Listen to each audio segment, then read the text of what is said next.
সিজদায় গিয়ে এই দোয়াটি যদি 10 বার পড়তে পারেন, দুনিয়ার মধ্যে এমন কোনো চাওয়া নাই যে আল্লাহ তাআলা আপনার কবুল করবে না। আপনি যা চাইবেন তাই দিয়ে আল্লাহ তাআলা আপনাকে সন্তুষ্ট করবে। এটা আমার কথা নয়, এই দোয়াটি স্বয়ং আল্লাহ তাআলা কোরআন আল কারীমের মধ্যে লিপিবদ্ধ করে দিয়েছেন।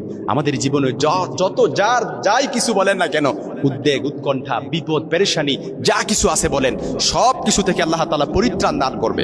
আপনি ঋণের বোঝায় চাপা পড়ে আছেন, ঋণে জর্জরিত আছেন, ঋণ থেকে মুক্তি পাওয়ার জন্য আপনি যদি সিজদায় গিয়ে এই দোয়াটি 10 বার পড়তে পারেন, আল্লাহ তাআলা ঋণ থেকে মুক্তি দান করবে।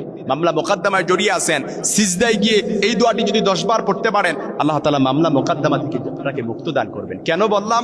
কারণ সিজদা হচ্ছে আল্লাহ তাআলার সবচাইতে আল্লাহ তাআলার নিকটবর্তী হওয়ার জন্য উত্তম মাধ্যম। কোরআন আল কারীমে আল্লাহ তাআলা বলেছেন ওয়াসজুদ ওয়াকতারিব, সিজদা দাও আর আমার নিকটবর্তী হয়ে যাও।